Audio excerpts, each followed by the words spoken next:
अब हम स्टार्ट कर रहे हैं हमारी क्लास। ठीक है, पहले कर रहे हैं पेपर 2 देन पेपर 1। हाँ जी, अपने ऑफ कर लीजिए जो भी है।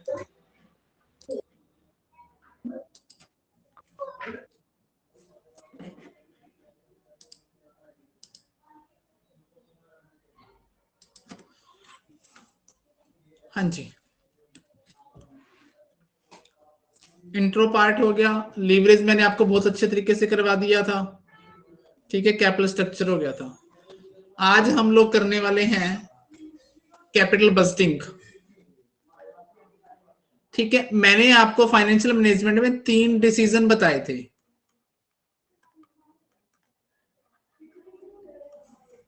ठीक है,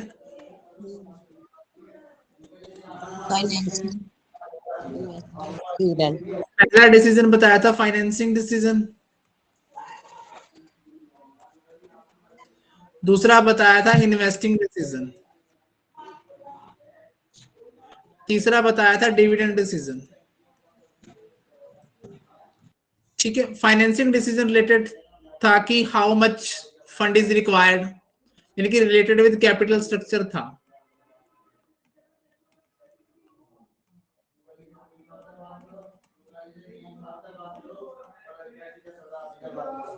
बच्चों एक सेकंड होल्ड करना।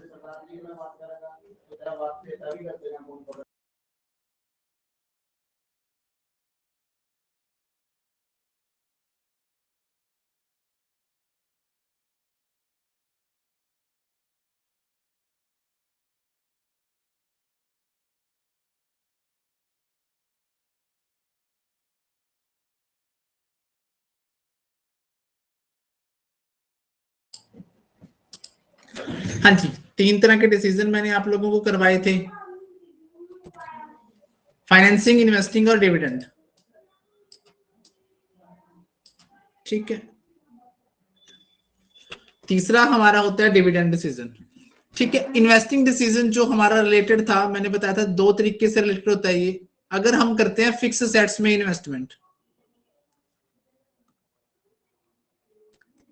अगर हम करते हैं फिक्स सेट्स में इन्वेस्टमेंट करते हैं तो वो क्या कहलाता है, कैपिटल बजटिंग डिसीजन कहलाता है। ठीक है, अगर हम लोग करते हैं करंट असेट्स में इन्वेस्टमेंट, ठीक है, तो वह कहलाता है वर्किंग कैपिटल मैनेजमेंट डिसीजन। ठीक है, फिर तीसरा बताया था डिविडेंड। डिविडेंड का मतलब क्या है, पार्ट ऑफ प्रॉफिट, प्रॉफिट का जो हिस्सा आप लोग शेयर होल्डर में डिस्ट्रीब्यूट कर देते हो वो कहलाता है डिविडेंड। जो हिस्सा आप बचाकर रख लेते हो वो कहलाता है रिटेन्ड अर्निंग। ठीक है, रिटेन्ड अर्निंग का दूसरा नाम आपको बताया गया था प्लोइंग बैक ऑफ प्रॉफिट।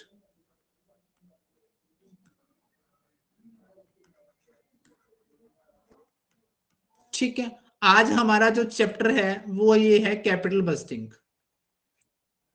ठीक है, कैपिटल बजटिंग क्या है, जब हम फिक्स एसेट्स में इन्वेस्ट करते हैं तो वो कौन सा डिसीजन कहलाता है, कैपिटल बजटिंग डिसीजन कहलाता है। ठीक है बच्चों, इसकी खास बात क्या है, ये इरिवर्सेबल होता है। इरिवर्सेबल का मतलब क्या है कि इसको वापस नहीं लिया जा सकता। दूसरी खास बात है लॉन्ग टर्म होता है ये। ठीक है, ये वाला शॉर्ट टर्म होता है। ठीक है, तो हमारा चैप्टर है कैपिटल बजटिंग जिसको हम स्टार्ट करेंगे। हाँ जी,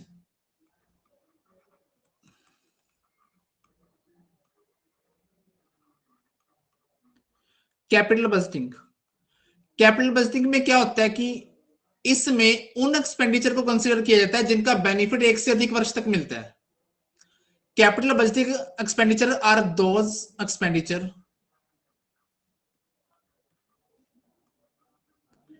which give benefit for more than 1 year.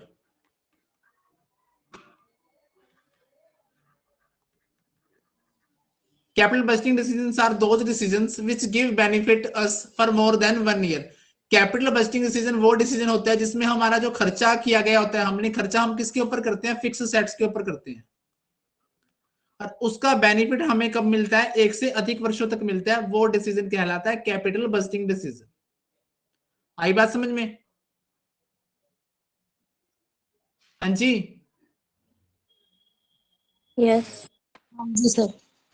सभी को मीनिंग पता लग गया कैपिटल बस्टिंग का क्या होता है? हाँ जी।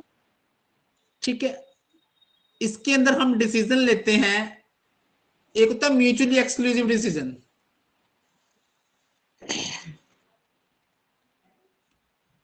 म्यूचुअली एक्सक्लूसिव का मतलब क्या है कि भैया एक एक्सेप्ट तो दूसरा ऑटोमेटिकली रिजेक्ट। जैसे हेड और टेल है, अगर हेड आ गया तो टेल क्या आएगा, ऑटोमेटिकली चला जाएगा। ठीक है, एक होता है एक्सेप्टेंस रिजेक्शन रीजन।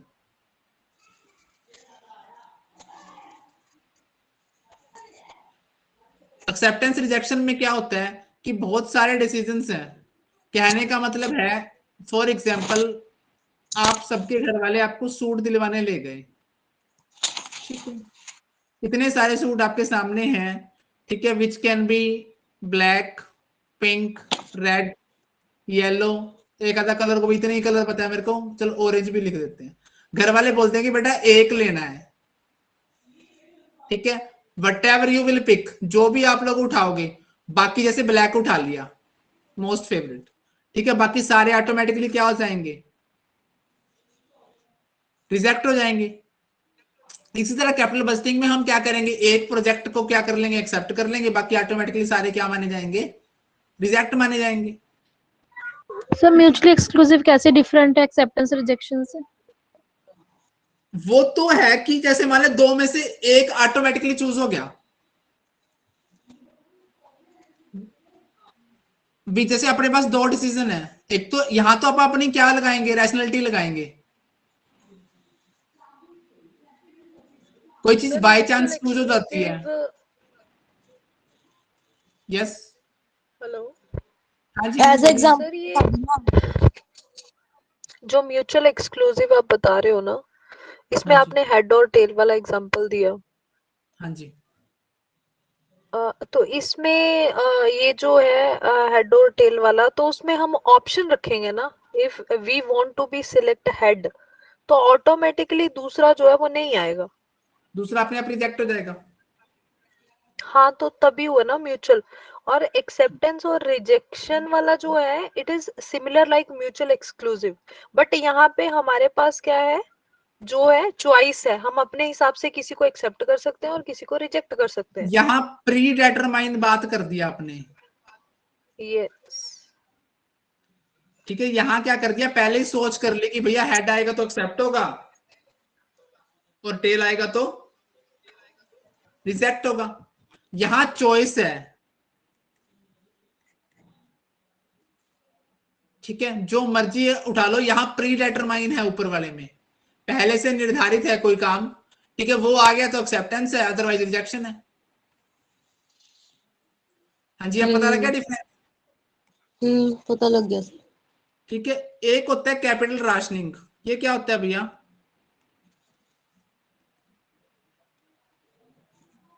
जब फंड्स हमारे पास लिमिटेड होते हैं, ठीक है, लिमिटेड फंड्स के द्वारा जब हम प्रोजेक्ट को एक्सेप्ट करने का प्रयास करने की कोशिश करते हैं, तो वो प्रक्रिया या प्रोसेस कहलाती है कैपिटल राशनिंग। ठीक है, इनमें से सवाल नहीं आता, ठीक है, सवाल कहाँ आएगा, सवाल आता है हमारा टेक्निक से।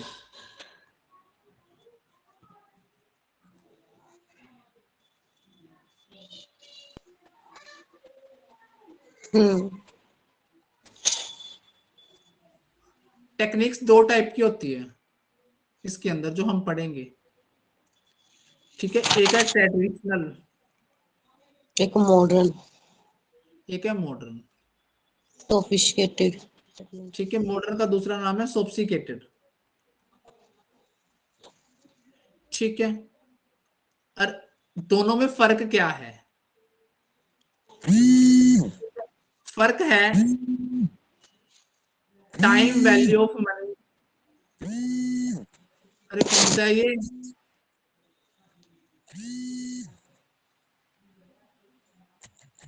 Time value of money consider के मामले में ये करता है,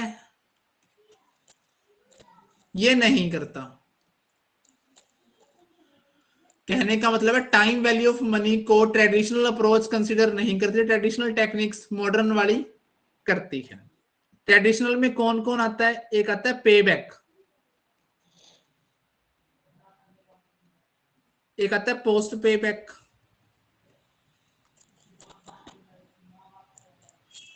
एक आता है ARR, इसको बोलते हैं अकाउंटिंग रेट ऑफ रिटर्न।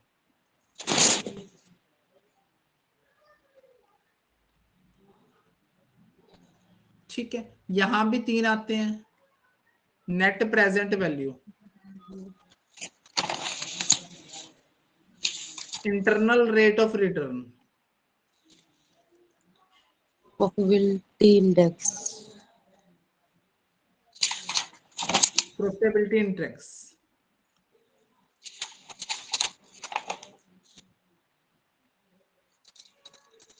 पहली चीज तो आपने ये याद करनी है कि ट्रेडिशनल में कौन से आते हैं और मॉडर्न में कौन से आते हैं। ट्रेडिशनल में 3 बना दिए, पे बैक, पोस्ट पे बैक और अकाउंटिंग रेट ऑफ रिटर्न। ठीक है, मॉडर्न में कौन से है? Net present value, internal rate of return, profitability index. दूसरी बात, इनमें फर्क क्या है? ट्रेडिशनल और मॉडर्न में फर्क क्या है? फर्क है टाइम वैल्यू ऑफ मनी को कंसिडर करने का। ट्रेडिशनल टेक्निक कंसिडर नहीं करती, मॉडर्न वाले कंसिडर करते। यहां तक की कहानी समझ में आई? सर ये दोबारा था ना, क्या कह रहे थे? कंसीडर नहीं करती। अच्छा, ये टाइम वैल्यू। ठीक है सर, ठीक टाइम है, वैल्यू ऑफ मनी को ये ध्यान में नहीं रखते, ये रखते हैं। ध्यान रखते हैं। ठीक है सर। हाँ जी, यहां तक की कहानी सभी के साथ क्लियर है? हाँ, ओके जी। अब आपको बताते हैं पे बैक पीरियड क्या होता है।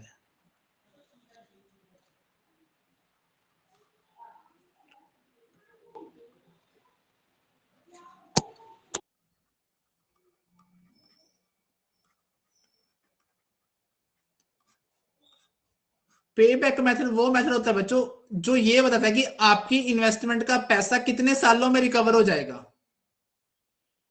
पे बैक पीरियड या मेथड वो मेथड है जो आपको ये बताता है कि आपकी इन्वेस्टमेंट है जो, ठीक है, कितने ईयर्स में रिकवर हो जाएगी, मतलब वापस आ जाएगी या पैसे पूरे हो जाएंगे। कितने सालों में आपके द्वारा की गई इन्वेस्टमेंट का पैसा पूरा हो जाएगा, वो पीरियड या मेथड क्या कहलाता है? पे बैक मेथड या पे बैक पीरियड कहलाता है। इस मेथड की खास बात आपने जो ध्यान में रखनी है वो ये है कि यहां पर cash flow after tax but before depreciation लिया जाता है। ठीक है, अब इस कहानी का मतलब क्या है? जैसे फॉर एग्जांपल प्रॉफिट है कोई, उसमें से पहले डेप्रिसिएशन घटा दिया, फिर क्या घटा दिया?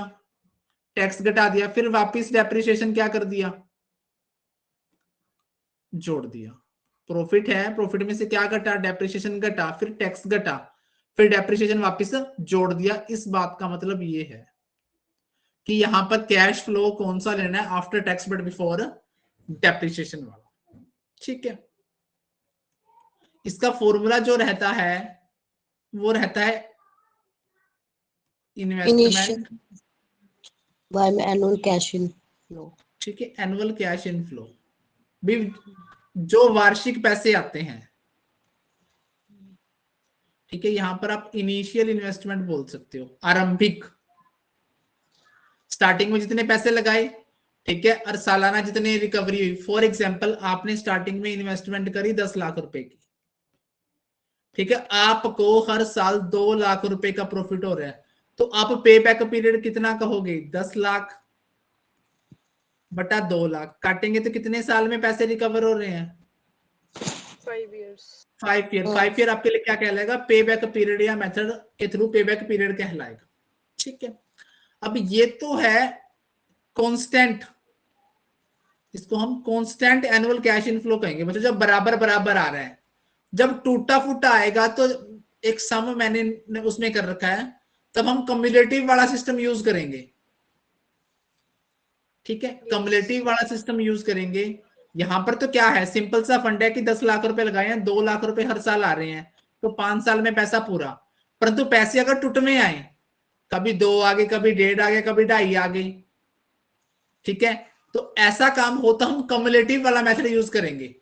वो आपको न्यूमेरिकल की फॉर्म में जब अपन नोट से पढ़ेंगे तब बताया जाएगा। हाँ जी, यहां तक की कहानी सबको समझ में आई?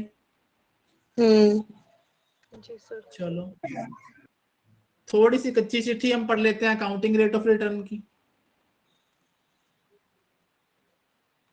Average rate of return, accounting average, ये तो लगेगा ही नहीं अब। चलो, सर ये पोस्ट पेबैक वाला कौन सा? आएगा, आगे आएगा, चिंता काहे करते हो। अकाउंटिंग रेट ऑफ रिटर्न या फिर average rate of return.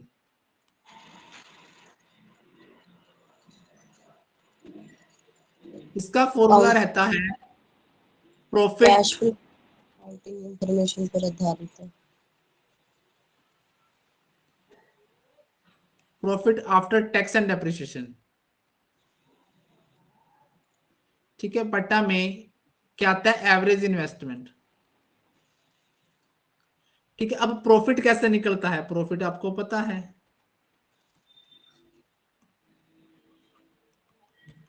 Total profit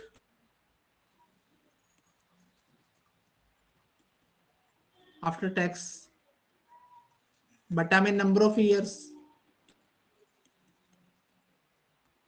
ठीक है, और एवरेज इन्वेस्टमेंट कैसे निकलती है, initial investment plus salvage value. By में 2।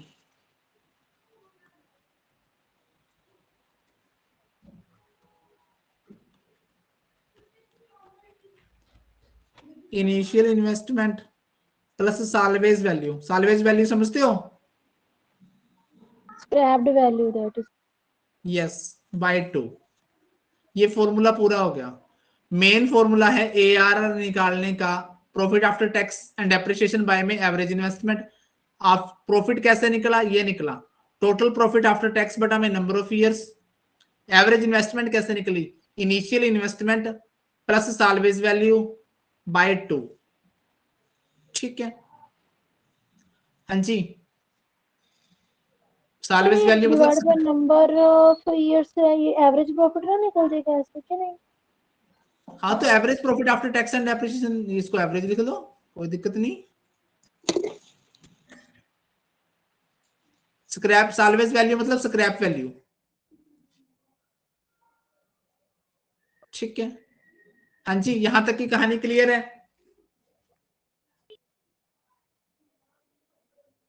हाँ जी, हाँ जी हाँ सर। जी सर, हाँ जी क्लियर है, क्लियर सर।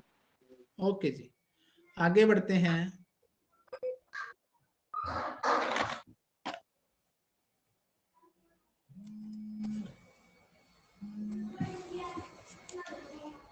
मुझे एक सेकंड होल्ड करना।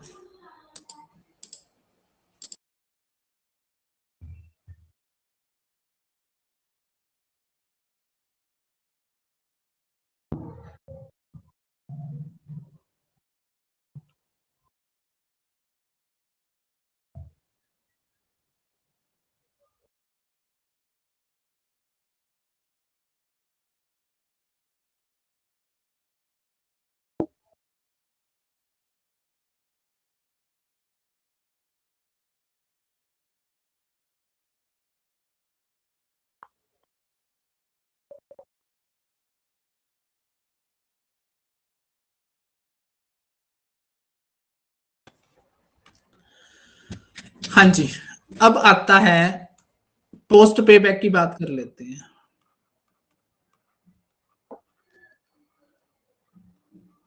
आपने एक बात नहीं नोटिस की, जो अपन ने पे बैक पीरियड पढ़ा था, पे बैक वाला क्या कहता था, जहां पैसे पूरे वहां कहानी खत्म।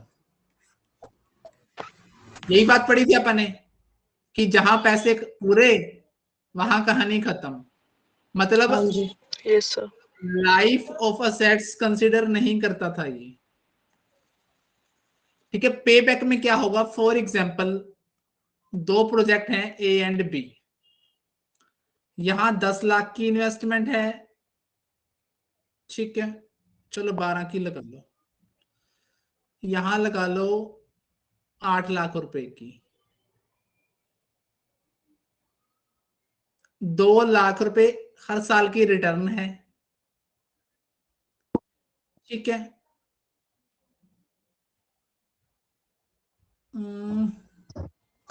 चलो 6 लाख कर दो, ठीक है। यहां पैसे पूरे हुए 6 साल में, यहां पैसे पूरे हुए 3 साल में, ठीक है। बी प्रोजेक्ट बेटर है, ठीक है, बी प्रोजेक्ट क्या है, बेटर है, लाइफ है प्रोजेक्ट की 10-10 साल, ठीक है। तो 3 साल में 10 दूनी 20, यहां आप लोग क्या करेंगे, अगर आप यहां पे 1.5 लाख करें,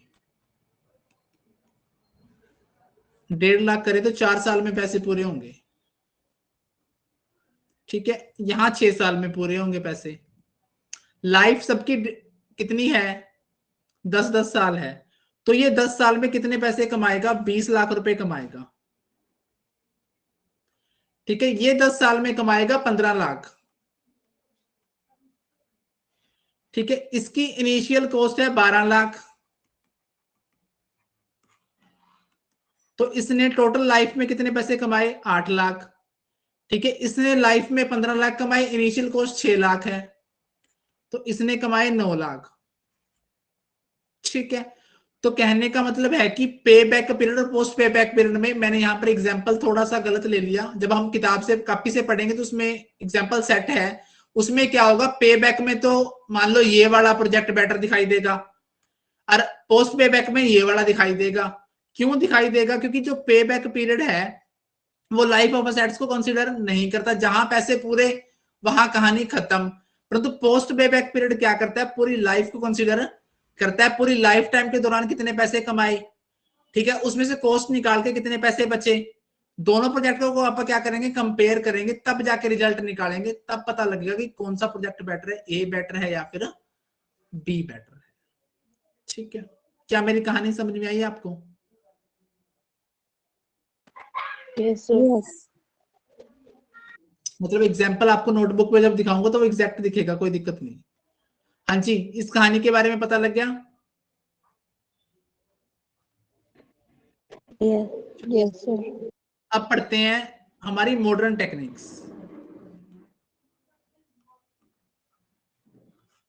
ठीक है। पहली है NPV,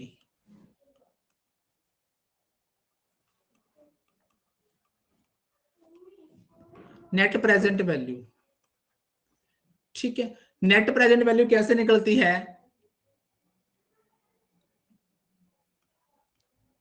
present value of cash inflow minus present value of cash outflow, ठीक है। इनफ्लो मतलब जो पैसे आए, आउटफ्लो मतलब जो पैसे लगाए थे, उन दोनों का डिफरेंस क्या कहलाता है, एनपीवी कहलाता है, ठीक है। ये हमारा एब्सोल्यूट मेथड है,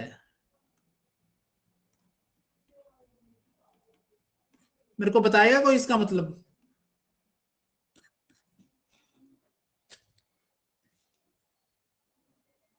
कोई इसका मीनिंग बताएगा?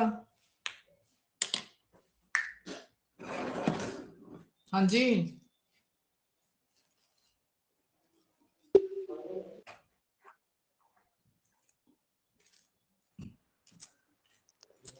अरे कोई एब्सोल्यूट वर्ड का मतलब बताएगा? एकदम क्लियर, शुद्ध, मतलब साफ, जो मतलब हमने जो भी कमाया सर है, जो भी हमने प्रॉपर वैल्यूएशन अगर करनी हो तो हम इससे कर सकते हैं। जब आपको सेम डिनोमिनेशन में आंसर मिले, हाँ मतलब ठीक है, प्रॉपर वैल्यूएशन किसी हाँ चीज की प्रॉपर करनी है वैल्यूएशन तो। कह सकते हो, सेम डिनोमिनेशन में आंसर मिले, ठीक है, तो वो कहलाता है एब्सोल्यूट मेथड। ठीक है, दूसरा हम पढ़ेंगे इंटरनल रेट ऑफ रिटर्न।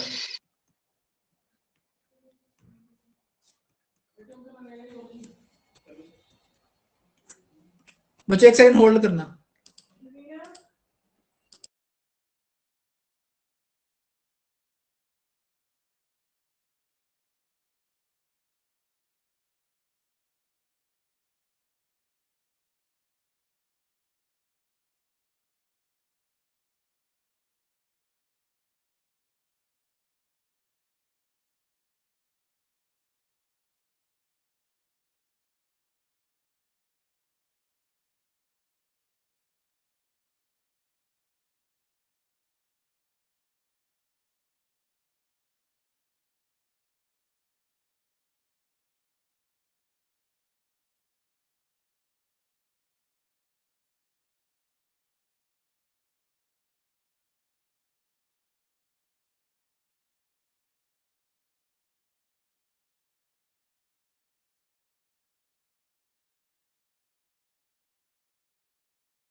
हाँ जी, इंटरनल रेट ऑफ रिटर्न वो रेट ऑफ रिटर्न होती है बच्चे जो एनपीवी को 0 कर देती है। और मेरे को एक बात सोच के बताओ, एनपीवी 0 कहां पर होगी? इंटरनल रेट ऑफ रिटर्न वो रेट ऑफ रिटर्न होती है जो हमारी एनपीवी को 0 कर देती है। हमारी एनपीवी 0 कब होगी? जब इनफ्लो और आउटफ्लो बराबर होगा। Yes sir. Present value of inflow is equal to outflow. ठीक है, इसके बहुत सारे नाम हैं, ठीक है, जो कि हम हमारे नोट्स में पढ़ेंगे। ठीक है, मार्जिनल एफिशिएंसी ऑफ कैपिटल, ठीक है, इंटरनल रेट ऑफ रिटर्न, इसके काफी सारे नाम हैं।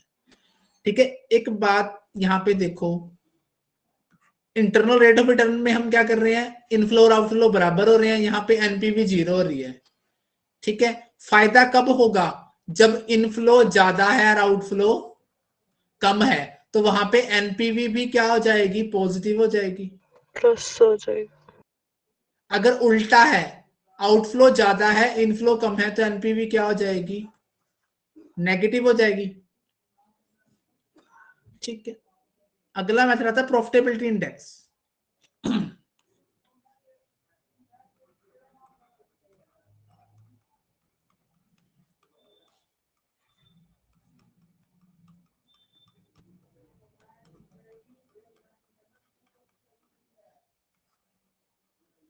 ठीक है, उसमें क्या था? इनफ्लो, एनपीवी में क्या था? इनफ्लो माइनस आउटफ्लो था। इसमें क्या है? इनफ्लो बाय आउटफ्लो है।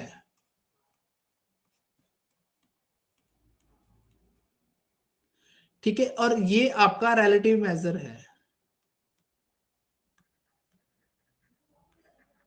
क्योंकि यहां आंसर या तो परसेंटेज में निकलेगा या रेशो में निकलेगा। ठीक है, प्रॉफिटेबिलिटी इंडेक्स क्या है? हमारा रिलेटिव मेजर है।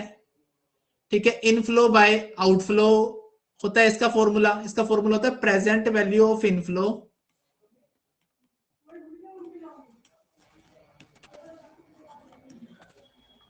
Bye present value of outflow.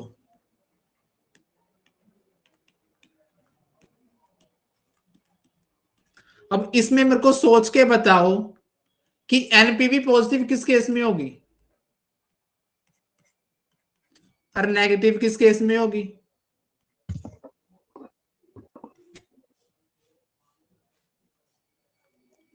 बताओ। सर जब प्रेजेंट वैल्यू ऑफ इनफ्लो जो है वो ग्रेटर देन होगा प्रेजेंट वैल्यू ऑफ आउटफ्लो से। जब इनफ्लो ज्यादा है तो एनपीवी पॉजिटिव, आउट आउटफ्लो ज्यादा है तो हाँ एनपीवी नेगेटिव। नेगेटिव हो ठीक है, जाएगा। समझ में आ गई मेरी बात यहां तक? जी। हाँ, यहां तक की कहानी को को समझने में कोई दिक्कत लगी हो? हाँ जी, ठीक। No sir. जो भी मैंने ये मॉडर्न मेथड आपको करवाए हैं, बताए हैं, ठीक है, ये ऑल मेथड्स क्या करते हैं, टाइम वैल्यू ऑफ मनी को कंसीडर करते हैं। यस।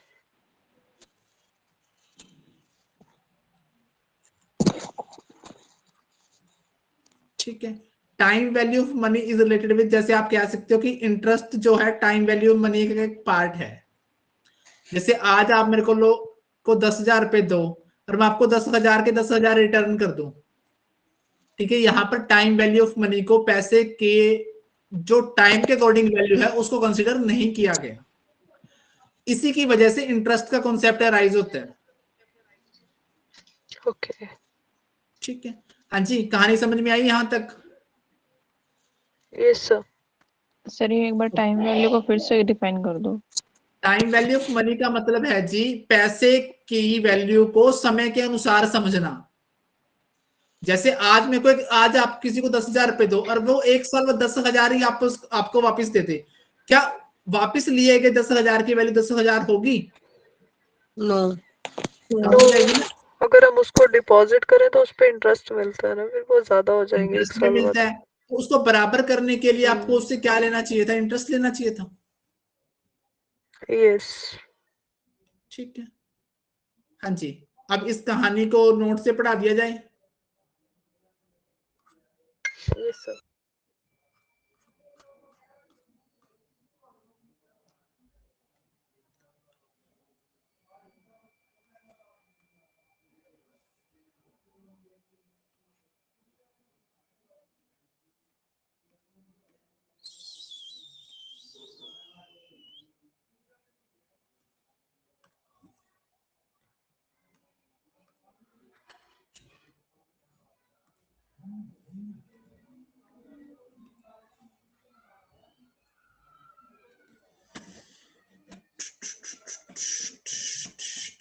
क्या स्क्रीन चेंज हो गई है?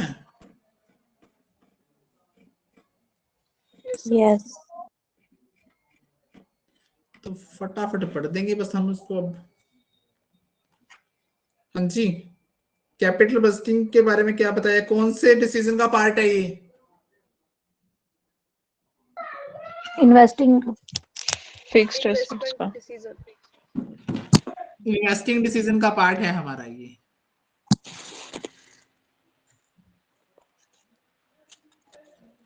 ठीक है, capital budgeting is used to evaluate those expenditure decisions the benefit of which accrue for more than 1 year. Capital budgeting जो डिसीजन है उन खर्चों का इवैल्यूएशन करने के लिए यूज किया जाता है जिसका बेनिफिट हमें एक से अधिक वर्षों तक मिलता है। ठीक है, इसके अंदर हमारे सोर्स ऑफ फाइनेंस यूज होते हैं, खर्चा पैसे तो अरेंज करना ही पड़ेगा, capital structure, leverage, cost of capital, ये सारे कंसीडर किए जाते हैं। किन किन सोर्सेज से कितना कितना पैसा आएगा, उसमें डेट का पैसा कितना होगा, उसकी कॉस्ट क्या पड़ेगी। ठीक है, इसके बाद हम इन्वेस्टमेंट दो तरीके से करते हैं, मैंने आपको बताया, फिक्स एसेट्स में करेंगे तो capital budgeting decision, short term या करंट एसेट्स में करेंगे तो working capital management. Working capital management कहां कहां से अरेंज होती है, cash and bank balance, debtor, BR और स्टॉक। ठीक है, कैपिटल बजटिंग के बारे में लिखा है कि इरिवर्सेबल है। ठीक है, factor of capital budgeting accept and rejection, predefined rate है। ठीक है, पहले से डिफाइंड रेट पर मिल गया तो एक्सेप्ट है, अदरवाइज रिजेक्ट है। म्यूचुअली एक्सक्लूसिव बताया था, हेड और टेल का example, choose one other is dropped. Capital rationing, limited investment से जब हम क्या करते हैं, प्रोजेक्ट को उठाने की कोशिश करते हैं, रिस्क एनालिसिस करते हैं। ठीक है, और जो इन्वेस्टमेंट है कैश आउटफ्लो और कैश इनफ्लो पे डिपेंड करती है इसके अंदर हमारी। इसके अंदर प्रॉफिट की बजाय हम लोग क्या यूज करने की कोशिश करते हैं, कैश इनफ्लो। ठीक है, उसके बाद फिर कैश फ्लो के बारे में बताया, डेप्रिसिएशन कैसे निकलता है, original cost minus scrap value by में नंबर ऑफ ईयर्स। ठीक है, या फिर नंबर ऑफ ईयर्स या लाइफ ऑफ द असेट्स, भी जितने साल वो असेट्स चलेगी, क्या निकल के आ गया, डेप्रिसिएशन निकल के आ जाता है। ठीक है, डेप्रिसिएशन मैंने आपको बताया कि इसके अंदर हम कैश फ्लो यूज करते हैं। ठीक है, कैश फ्लो निकालने के लिए आप क्या करते हो, सेल में से टोटल कॉस्ट के दो पार्ट है, वेरिएबल और फिक्स, फिर डेप्रिसिएशन, प्रॉफिट बिफोर टैक्स आ गया, फिर टैक्स कटा दिया, आफ्टर टैक्स आ गया, फिर वापस क्या कर दिया, डेप्रिसिएशन ऐड कर दिया। तो ये कौन सा इनफ्लो बन गया, cash inflow after tax but before depreciation. ठीक है, उसके बाद फिर मैंने आपको बताया कि मेथड होते हैं इसके दो तरह के, ट्रेडिशनल जो आउटडेटेड है, डिस्काउंटेड, जिसको सोफिस्टिकेटेड भी बोलते हैं।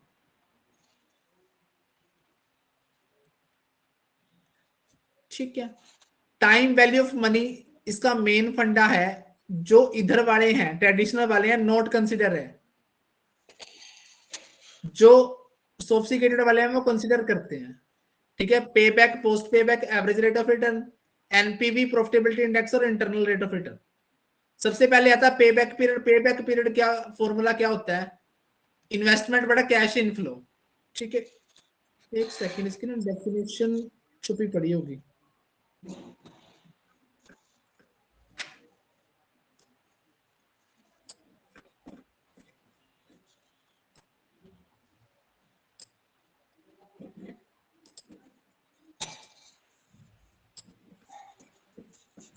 पे बैक पीरियड वो पीरियड होता है जितने सालों में हमारी जो ओरिजिनल इन्वेस्टमेंट है वो वापसी आ जाए पैसे, उसको हम कहते हैं पे बैक पीरियड।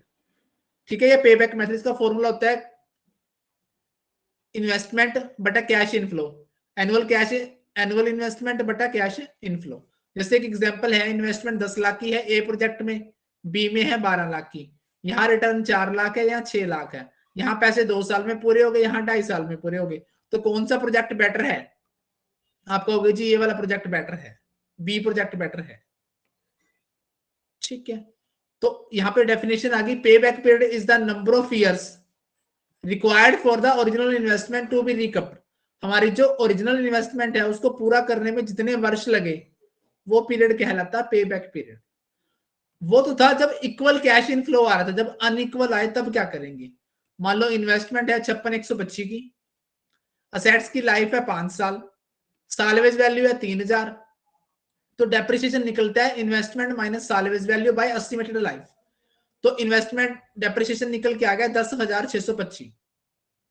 ये आपका profit after tax, after depreciation और टैक्स दे रखा है, ये दे दिया।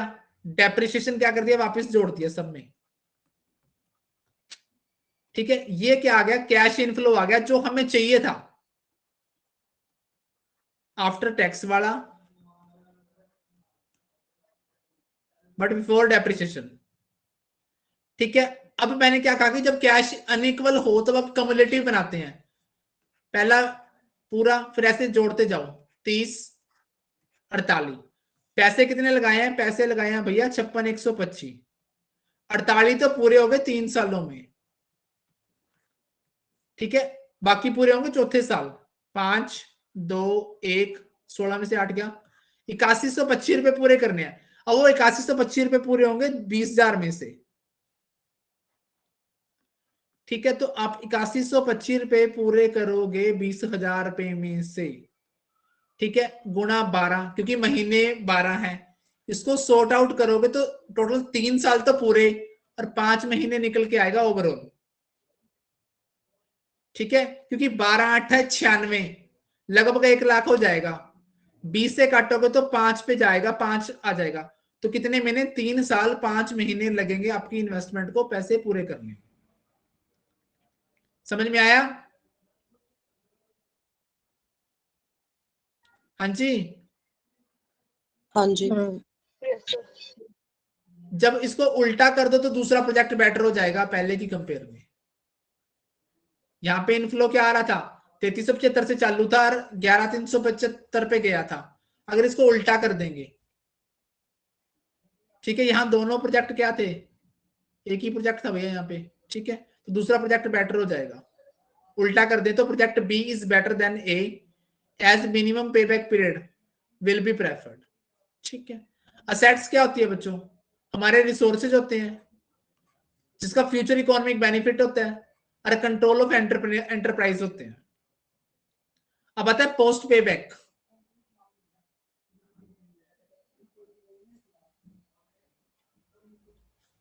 एक चीज देखो, पहले तो मान ले ए प्रोजेक्ट ये है, बी प्रोजेक्ट ये है, ए में लगे 5 लाख, बी में लगे 8 लाख, इनफ्लो आता है यहाँ 10 लाख, 1 लाख आता है, यहाँ 2 लाख आता है, टोटल लाइफ यहाँ 10 साल है, यहाँ 6 साल है, यहाँ पैसे पूरे हुए 5 सालों में, यहाँ पैसे पूरे हुए 4 सालों में। तो आप क्या कहोगे कि जी बी प्रोजेक्ट क्या है बेटर अकॉर्डिंग टू पे बैक। पे बैक के मुताबिक कौन सा प्रोजेक्ट बेटर है? बी प्रोजेक्ट बेटर है। ठीक है, चलो जी अब पोस्ट पे बैक के मुताबिक देखें। पोस्ट पे बैक कैसे निकलता है? आप लोगों ने 10 लाख रुपए लगाए, बी में लगाए 12 लाख, ठीक है, इनिशियल प्रोजेक्ट है 10 लाख का, इसकी इनिशियल इन्वेस्टमेंट 5 लाख है, तो 5 लाख कमाए, इसके 12 लाख आएंगे। अपन ना यहाँ पे उल्टा चलते हैं। देखो बच्चों, हर साल 1 लाख रुपए आए, तो लाइफ के दौरान कितने पैसे आ गए? 10 लाख रुपए आ गए। यहां 2 साल 2 लाख रुपए हर साल आए, 6 सालों में कितने पैसे आ गए? 12 लाख आ गए। ठीक है, 5 लाख लगाए थे तो कितने कमा लिए? 5 लाख। यहां 8 लाख लगाए थे तो कितने कमा लिए? 4 लाख। अब एक चीज देखो, ये ए है, ये बी है, इस टेक्निक के मुताबिक कौन सा प्रोजेक्ट बेटर हो गया? ए वाला। पे बैक के मुताबिक कौन सा बेटर था? बी वाला। समझ में आई मेरी बात?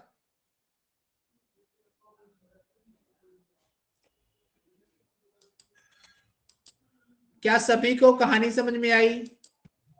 जी सर। थोड़ा सा कंफ्यूज है, करेंगे तो हो जाएगा अभी।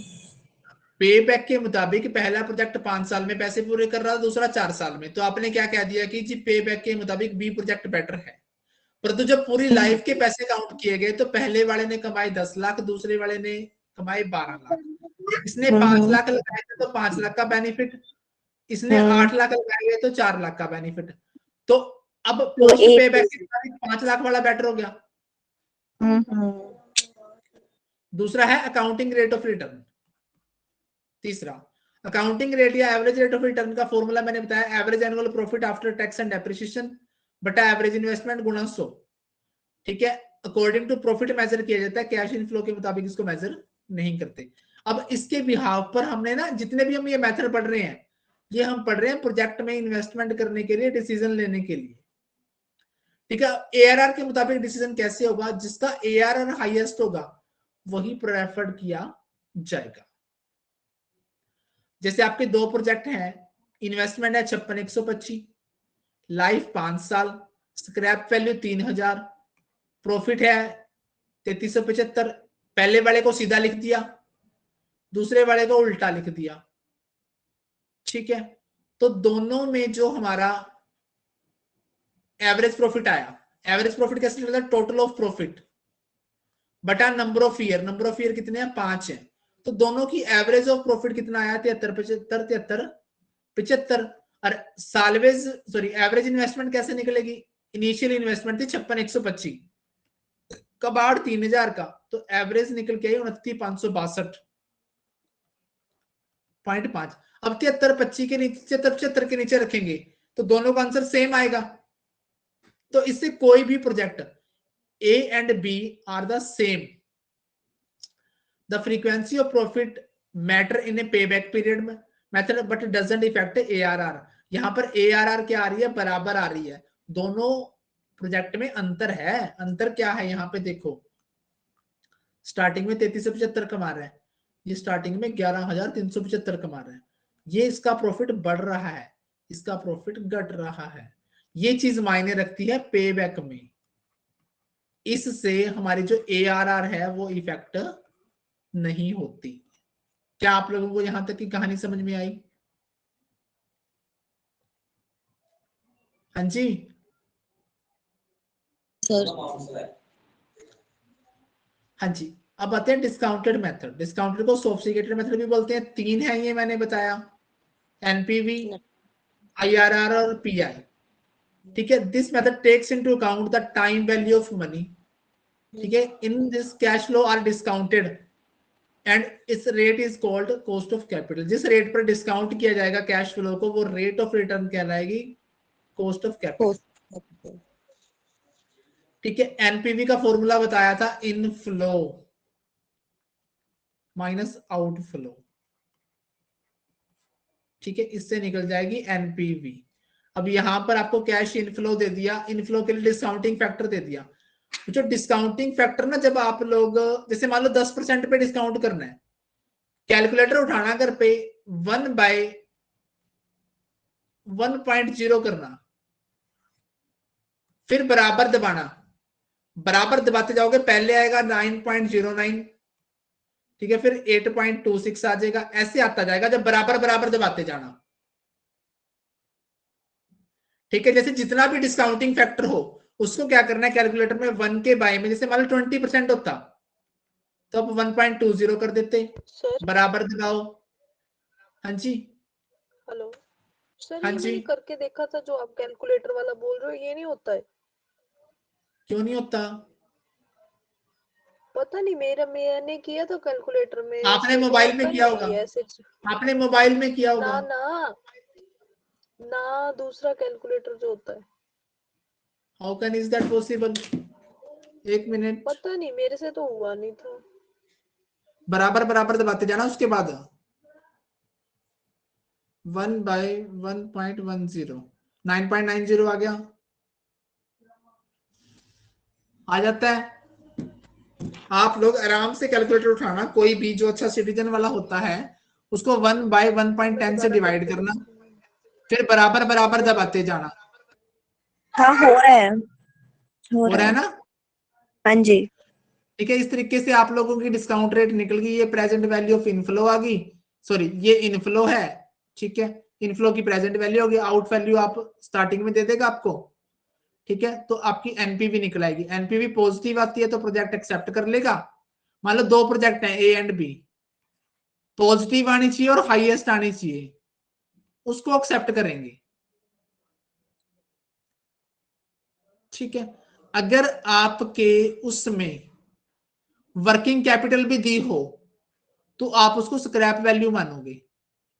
क्या करोगे स्क्रैप वैल्यू मान के? इनिशियल इन्वेस्टमेंट में ऐड कर दोगे और लास्ट ईयर के कैश इनफ्लो में ऐड कर दोगे।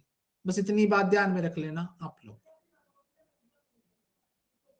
अगर आपके सम में, सम तो आता ही नहीं आपका, वैसे वर्किंग कैपिटल गिवन हो तो इनिशियल इन्वेस्टमेंट में ऐड कर दोगे, दूसरी बार कहां ऐड कर दोगे? लास्ट ईयर के कैश इनफ्लो में। ठीक है,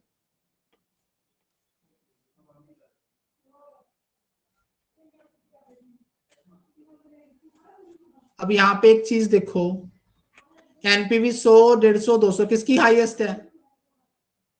200 वाले की तो accept कर लेंगे सी। या तो सारे के सारे ही नेगेटिव में है, कौन सा रिजेक्ट होगा? सारे ही। और ठीक है, हाँ जी, बत्ती गुल तो नहीं हुई? No sir. बैटरी डाउन तो नहीं हुई किसी की? नो। हाँ जी, मनप्रीत, शिवानी, नेहा, निकिता तो आ गई, रहा निशा। है सब। नो सर, क्लियर है। चलो जी, फिर आगे करते हैं। प्रॉफिटेबिलिटी इंडेक्स में क्या होगा? Inflow by outflow.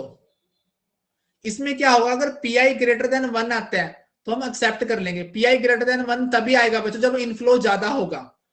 मान लो मैं कहूं कि 3/2, ये कितना आया? 1.5, एक से ज्यादा आ गया तो यहां पर क्या होगा? प्रोजेक्ट एक्सेप्ट कर लिया जाएगा और यहां पर एनपीवी भी पॉजिटिव होगा। अगर पीआई लेस देन 1 आता है तो रिजेक्ट कर देंगे, एनपीवी नेगेटिव होगा।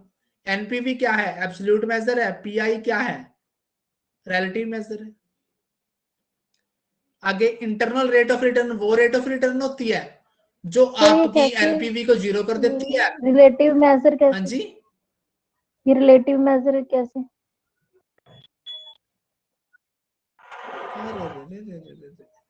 अब एनपीवी अब यहां पर, अब देखो मैं इसको 3:2 बोल सकता हूँ? जी। टेल मी वन थिंग, क्या मैं इसको 3:2 बोल सकता हूँ इनको? यस। हाँ जी, हाँ जी सर। तो मैंने क्या बताया था, रिलेटिव मेजर वो मेजर होता है जहां आंसर या तो परसेंटेज में आए या रेशो में आए। ठीक है। सेम डिनोमिनेशन में आएगा तो एब्सोल्यूट। ठीक है। ठीक है। इंटरनल रेट ऑफ रिटर्न वो रेट ऑफ रिटर्न होती है जो आपकी एनपीवी को जीरो कर देती है। एनपीवी जीरो वहां होती है जहां आपके इनफ्लो और आउटफ्लो बराबर हो जाते हैं। ठीक है। ठीक है। अब आपने जो नाम ध्यान में रखने हैं, इसके नाम हैं काफी सारे। Time adjusted rate of return, marginal efficiency of capital, marginal productivity of capital, yield on investment. अब इसको एक्सेप्ट कैसे करेंगे? अगर आईआरआर का मतलब है इंटरनल रेट ऑफ रिटर्न, जो रिटर्न आ रही है वो केई मतलब कॉस्ट ऑफ इक्विटी से ज्यादा है तो एक्सेप्ट कर लेंगे, कम है तो रिजेक्ट कर देंगे। ठीक है। उसके बाद की कहानी। ठीक है। आईआरआर का फॉर्मूला आपने ध्यान में रखना है, ये वाला LDR plus P1 minus P0 by P1 minus P2 into HDR minus LDR. LDR का मतलब है lower discount rate, HDR higher discount rate, P1 है present value of lower discount rate, P0 है present value of cash outflow, P2 है present value of higher discount rate. ठीक है। एक बात और, सवाल आता है कि कौन सी मेथड में रेट ऑफ रिटर्न नॉन नहीं होती, मतलब डिस्काउंटिंग फैक्टर नॉन नहीं होता। कौन से में नहीं होता? आईआरआर में। आईआरआर एक ऐसा मेथड है जिसके अंदर जो रेट ऑफ रिटर्न है या फिर डिस्काउंटिंग रिटर्न है, ठीक है, वो नॉन नहीं होती। समझ में आई बात यहां तक? हाँ जी। जी सर जी। हेलो।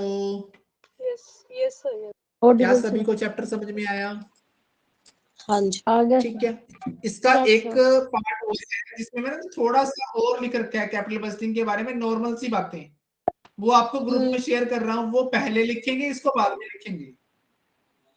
अच्छा, वो पहले लिखना था, मैंने तो सर बना रखे हैं फिर नोट्स। कोई दिक्कत नहीं, टेंशन वाली कोई बात नहीं है। चलो एक अलग से उसमें लिख आप लूंगी लोग है पर सॉरी। हाँ ठीक है, कोई नहीं। वो ना जैसे मान ली जो म्यूचुअली एक्सक्लूसिव वगैरह वाले हैं, वो थोड़े से मैंने डिटेल एक्सप्लेनेशन करके लिख रखे हैं।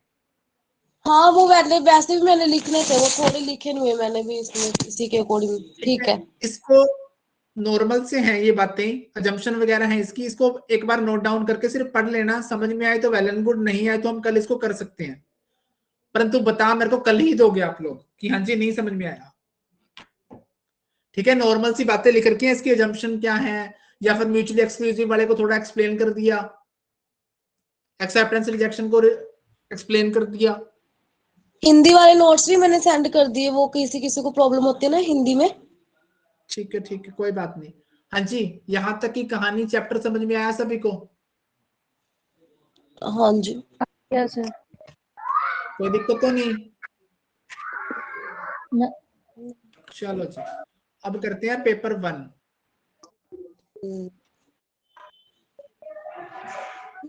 टू में सब्जेक्ट भी कह रहे थे ना स्टार्ट करने को, करोगे वो आज? तो चलो इतना सारा हो गया पहले ही एक चैप्टर। चैप्टर पूरा हो गया बच्चे आज, तो इस वजह से वही मैं कह रही हूँ, आज तो पहले ही एक चैप्टर कंप्लीट हो गया। ठीक है। सवाल किस किस के नहीं हुए? एक हुआ बस। Very good. हाँ जी, सभी के नहीं हुए सब? हो गए सब। नेहा मेरे भी, मेरा भी नहीं हो हुआ। गए? नहीं हुआ सर। तेरे एक ट्राई किए थे सर, मैंने निकले ही नहीं। सर एक बात बताओ, मैंने ग्रुप में क्वेश्चन भी डाले थे, वो किसी ने भी सोल्व नहीं किया। तो भैया मैं घर घर जाके सोल्व करवा के आऊं? कहाँ से मैंने दिए थे घर के लिए, ये बताना एक बार, क्वेश्चन से बताना, क्वेश्चन लिख के कौन सा है। 26 1 2 8 33 148 वाला। नहीं हुआ मेरा, ये भी नहीं हुआ। मेरा नहीं हुआ इसको ये वाला तो। मल्टीप्लाई 1 + 1 किसके, मल्टीप्लाई 2 + 2 किसके, ऐसे ऐसे हो गया ये।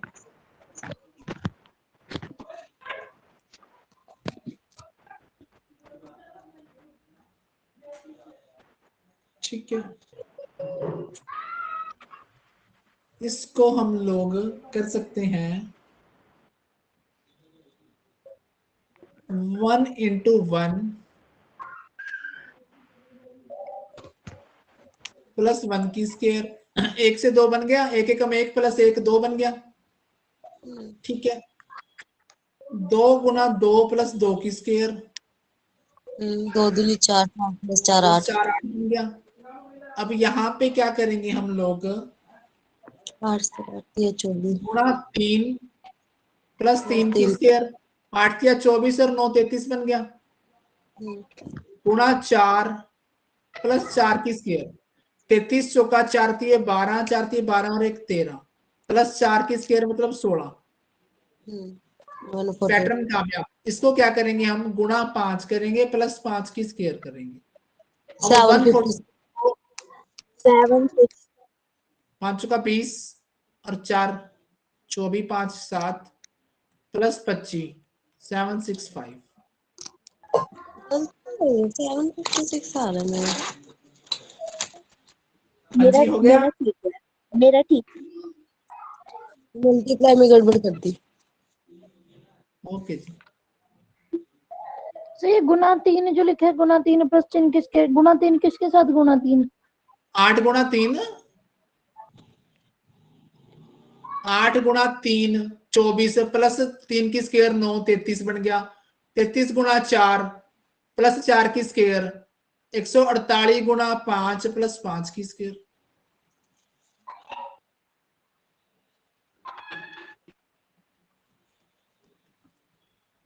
आपने अपनी किताब से क्वेश्चन बनाने की कोशिश की? हाँ जी सर, बनाए थे, वो तो हो रहे थे सर वहां से सोल्व। हाँ जी, ये अब वाला यहाँ हो गया पर सर, 77 आया था इसका आंसर। नहीं 31 आएगा। 31 तो डिस्टेंस आया। 4 कम हो गया, 8 कम हो गया, 6 बढ़ गया, आगे कितना बढ़ेगा? कुछ पता नहीं ना क्या बढ़ाएं फिर।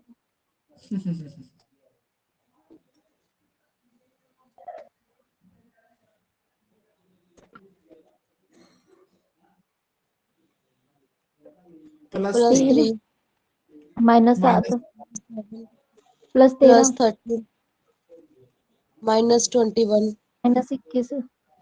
अब प्लस आएगा ना, अब प्लस 31। 3 4 का डिफरेंस, 6 का डिफरेंस, 8 का डिफरेंस 10 का आएगा। ठीक है, तो 31 प्लस 31 आएगा। हाँ हाँ तो प्लस 77 होएगा ना। हाँ देखा। हम्म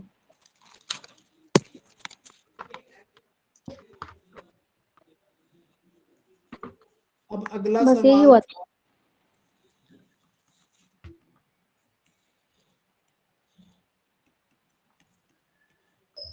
ये सवाल था, इसको कैसे करना है? देखो 5 से 4 बनाना है, 4 से 8 मल्टीप्लाई कर। बनाना है।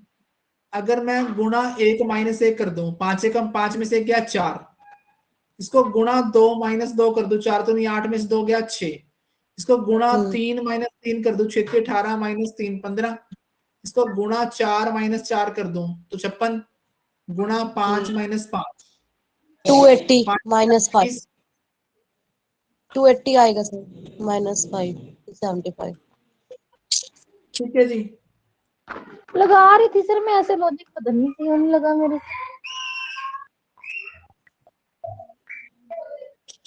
मन की आंखें खोल के करने पड़ते हैं कुछ सवाल। कोई नहीं, प्रैक्टिस करते करते हो जाता है वैसे। 32 106 434। ठीक है, इसमें हम क्या करेंगे, 1 गुणा 1 प्लस 10 बन गया 11, गुणा 2 प्लस 10, 11 दूनी 22 और 10 32, गुणा 3 प्लस 10 32 96 10 106 गुणा 4 + 10 424 + 10 434 गुणा 5 + 10 ये बन गया 2170 + 10 81 हो जाएगा। ठीक है। यही सवाल दिए थे घर से। हाँ जी सर बस यही थे। हाँ जी, तो फर्क इसका कर दें सत्यानाश। स्वाहा से स्वाहा से बस आज वो रह गया मिसलेनियस वाले कह रहे थे ना आप रोंग वाले। Find wrong number.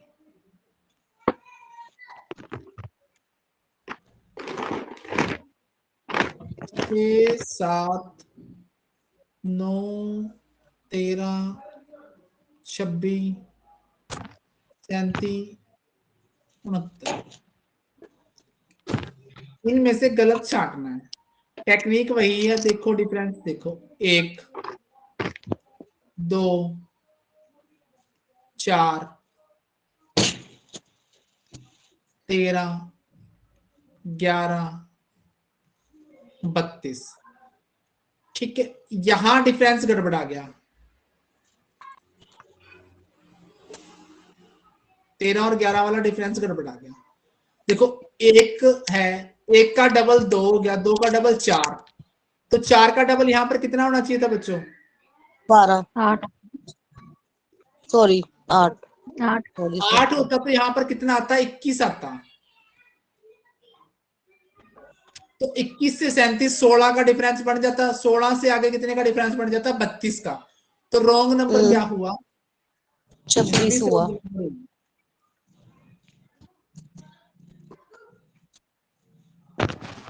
हाँ जी,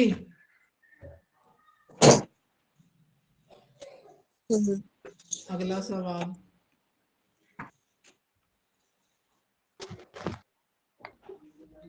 एक 3 10 36 152 760 4363। अब इसमें गलत बताना है। अब 1 से 3 बनाना है, क्योंकि ये ना आगे देखो एक चीज देख लेनी है कि जैसे ही ये बड़ी रकम में चलता जाए तो वहां पे डिफरेंस वाला मामला थोड़ा सा कम लगता है। वहां टेक्निक हो जाती है मल्टीप्लाई वाली।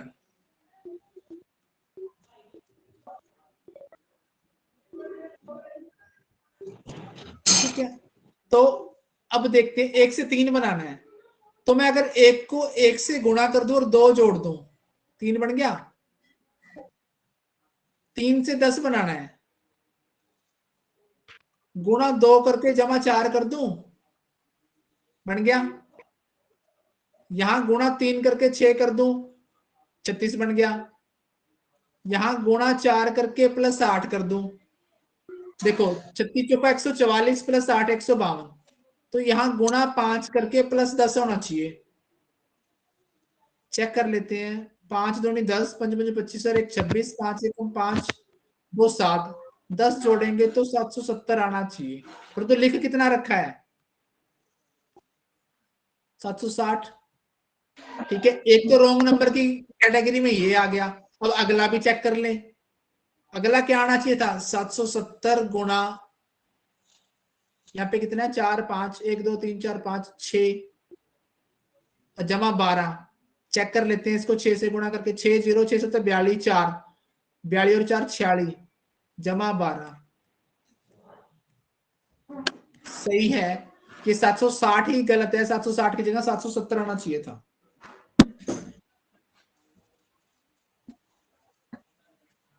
जी आया समझ में?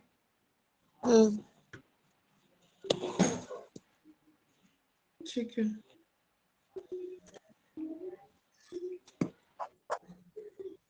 अगला सवाल।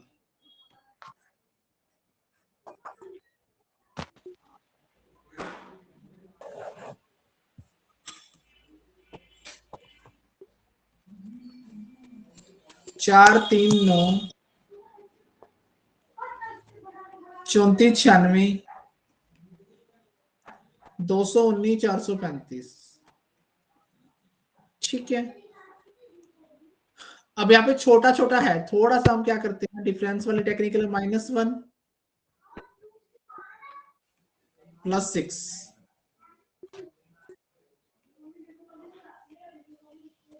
+ 25, 6 में से 4 गया 2, 9 में से 3 गया 6।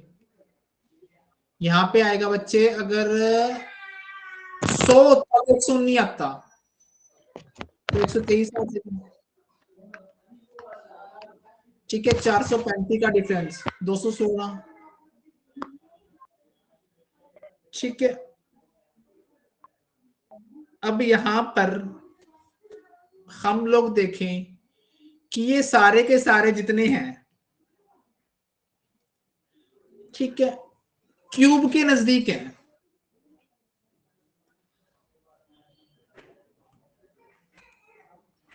देखो अगर मैं इसको 1 की क्यूब करके -2 कर दूं,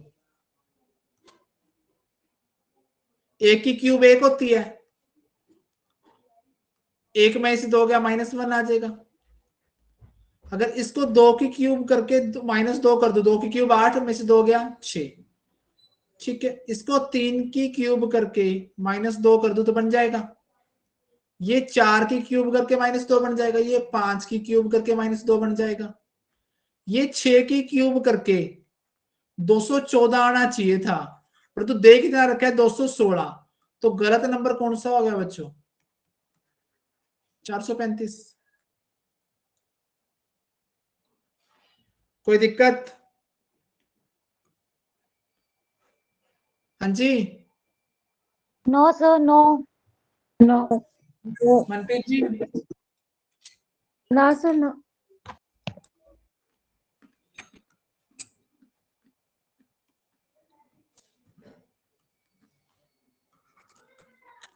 अगला क्वेश्चन है 157.5, 45, 15, 6, 3, 2, 1, रॉन्ग 1 छांटना है। अब यहां पर एक चीज देखो, ये आपको गुणा 3 दिख रहा है, यस। दो ये गुणा 2.5 है, 15। ये गुणा 2 है, ये गुणा 1.5 है, तो यहां पर कितना होना चाहिए? 1.5, 2, 2.5, 3, 3.5 होना चाहिए। चेक कर लेते हैं, 3 पंजे 15, 3 चौके 12 और 1 13, आधा आएगा 22.5, 7, 5, 1, ये भी सही है। ठीक है, तो मतलब क्या होना चाहिए था? 1.5, यहां पर 1 की इससे गुणा होकर क्या आना चाहिए था? 2 आना चाहिए था। यहां पर 1 की इस 1 की इससे गुणा होनी चाहिए थी, तो 2 आना चाहिए था। तो गलत नंबर क्या हो गया बच्चों? 1 गलत नंबर हो गया। समझ में आई? हाँ जी, सर एक बार दोबारा बता दो ये प्लीज। दोबारा सुनो, देखो आपको 15 से 45 गुणा 3 दिख रहा है, पीछे चले तो गुणा 2.5 दिख रहा है, फिर पीछे गए तो गुणा 2 दिख रहा है, फिर पीछे गए तो गुणा 1.5 दिख रहा है, तो पीछे गए तो गुणा 1 होना चाहिए था ना, मतलब 1 को इस नंबर से गुणा करके 2 आना चाहिए था यहां पर, तो लिख रखे है 1, तो रॉन्ग नंबर अपने आप 1 नहीं हो गया? ये कैसे सर, ये तो गड़बड़ सी लग रही है, समझ आ गया ना? तो यार गड़बड़ क्यों लग रही है? मेरी बात नहीं समझ रहे आप लोग। देख,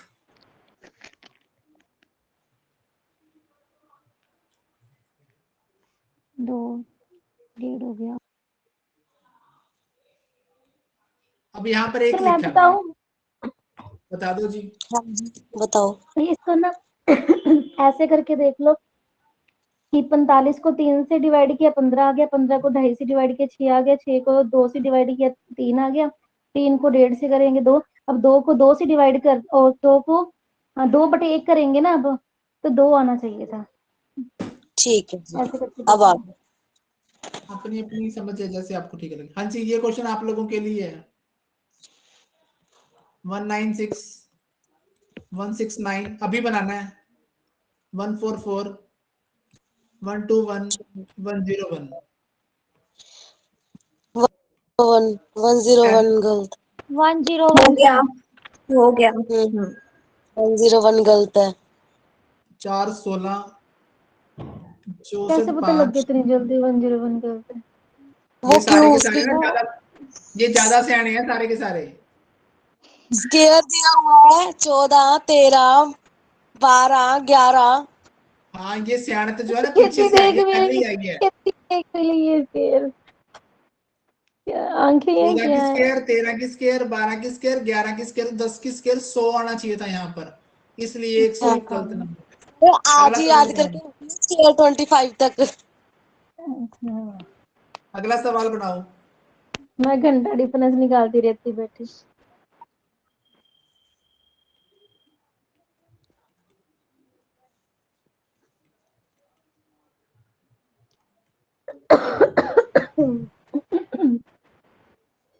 जल्दी जल्दी सेकंड बनाओ। वाले में 10 रॉन्ग है, 3 के बाद 9 आना चाहिए था। यहाँ पर 9 आना चाहिए था। 3 के बाद 10। अगले सवाल बनाओ। कैसे निकाला ये 10? ये देखो ना, जे की 3 की जी जे की जी, चलो 4 की मुझे स्केयर, 4 की 4 क्यूब, 5 की 5 स्केयर, 5 की क्यूब, 5 की तो 3 की 3 की स्केयर वो होनी चाहिए थी। 3 की 27। हाँ तो मेरे बच्चे को समझा। अगला सवाल बनाओ।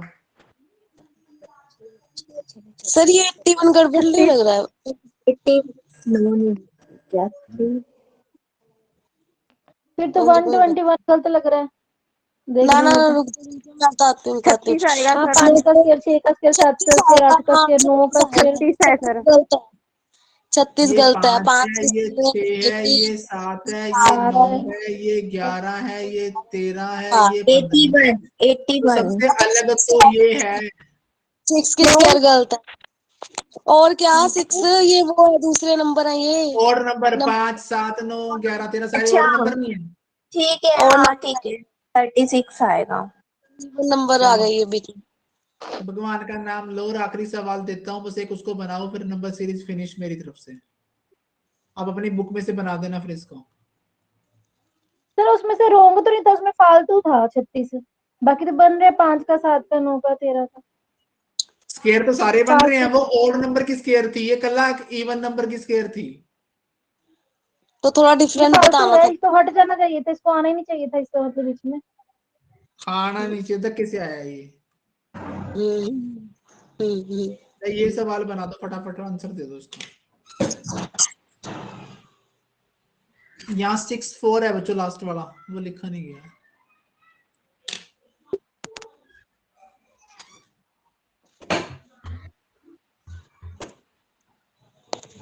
तीन का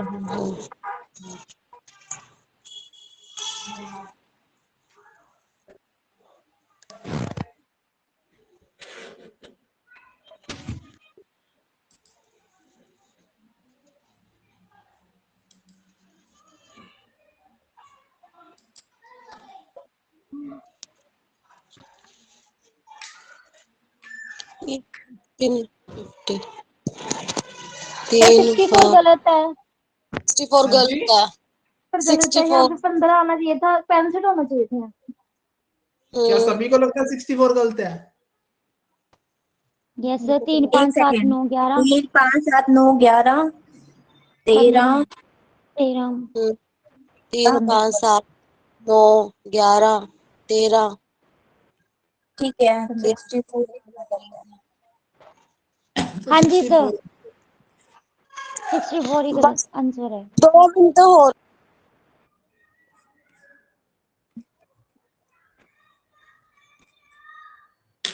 नंबर सीरीज मेरी तरफ से जो मेरे पास एक्स्ट्रा क्वेश्चन थे मैंने आपको करवा दिए। इसके अलावा आगे क्वेश्चन और ढूंढेंगे, आपको मिलते रहेंगे, चिंता मत करिए, एकदम से घबराहट में मत आइए। ऐसा तो है नहीं कि हम नंबर सीरीज के ऊपर ही लगे रहेंगे। सही बात।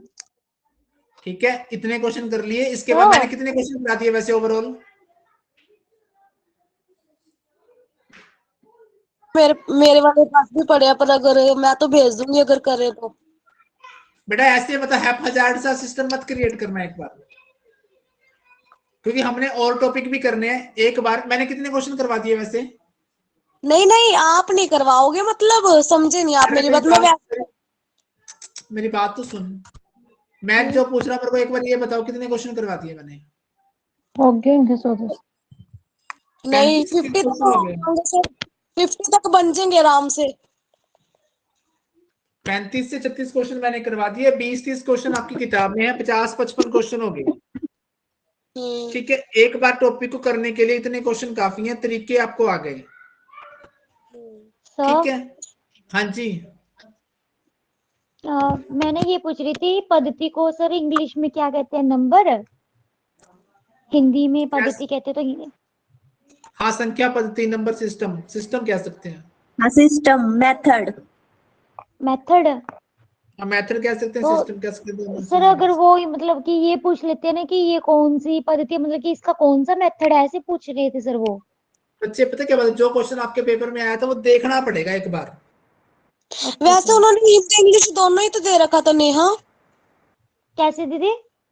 हिंदी इंग्लिश दोनों ही तो दे रखा था क्वेश्चन में। हाँ हिंदी दीदी, मीडियम मेरे को ना, क्योंकि मैं हिंदी में पढ़ा था ना वो क्वेश्चन, पढ़ा तो था इंग्लिश में भी, हिंदी में पढ़ा था, लेकिन मेरे को समझ नहीं आया उसका क्या करना है उसको, क्योंकि उसका ऑप्शन भी अजीब कुछ डिफरेंट थे दिए हुए।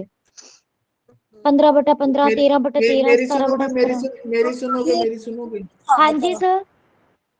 मैं क्या बोल रहा हूँ, कम से कम 50 से 60 क्वेश्चन आपके पास हो गए प्रैक्टिस के लिए। आप लोग इसको प्रैक्टिस कर लें, ठीक है। और अपना आज के दिन इस टॉपिक पे कांटा मार दें एक बार करके, ठीक है। फिर जैसे जैसे हमारा काम आगे बढ़ जाएगा, तो इतना सिर्फ कर सकते हो, जिसके पास प्रीवियस ईयर वाली किताब है उसमें से नंबर सीरीज ढूंढ के लगा सकता है। ठीक है, उससे बर्डन भी नहीं बढ़ेगा और एक एक दो दो सवाल मिलेंगे, एक बार करते जाओगे। उसके बाद आगे की प्रैक्टिस के लिए मैं और क्वेश्चन ढूंढूंगा या बनाऊंगा तो फिर आपको जरूर दूंगा। ठीक है, कल आपको स्टार्ट करवाऊंगा मैं। क्या स्टार्ट करवाऊंगा पेपर 1 में? सिलॉक्स करवा दूं? हाँ सिलॉक्स करवा दो। ठीक है, हाथ जोड़कर बेनती है, एक भी क्लास मिस हुई तो आपको वो सिलॉक्स नहीं आएगा, पहले बता रहा हूं। वो पोलियो की बूंद वाला जो आपको स्लोगन होगा, आपको याद होगा, एक भी बच्चा छूटा तो सुरक्षा चक्र टूटा। इतना ध्यान रखना, एक भी क्लास छूटी तो सुरक्षा चक्र टूट जाएगा, वो आपका टच खत्म हो जाएगा उससे। ठीक है, उसमें 50 से 55 क्वेश्चन है, हम सारे के सारे करेंगे, ठीक है, और अच्छे से करेंगे, खूब अच्छे तरीके से।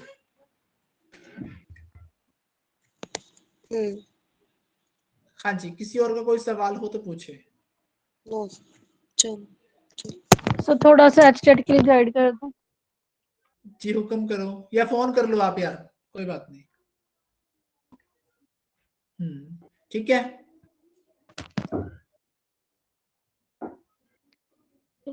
जी चले। हाँ जी सर। जी, सबको समझ में आया आज का कंटेंट? आ गया सर। किसी को कोई परेशानी तो नहीं हुई? नहीं सर। मैं काफी इतना आवाज। हाँ जी, सर मेरा बीच में नेट इशू हो गया था, तो मैं रिकॉर्डिंग सुनूंगी, अगर कुछ दिक्कत होगी तो मैं कल पूछ लूंगी। कोई दिक्कत नहीं जी, सिर्फ इतना कष्ट कर लेना, जो चीज आप करने लग गए हो तो उसको साथ के साथ बना लेना, अच्छे से बना लेना, इन द सेंस कि इसको पढ़ लेना चैप्टर को साथ के साथ अच्छे से। ठीक है, ओके जी, फिर मिलते हैं कल को।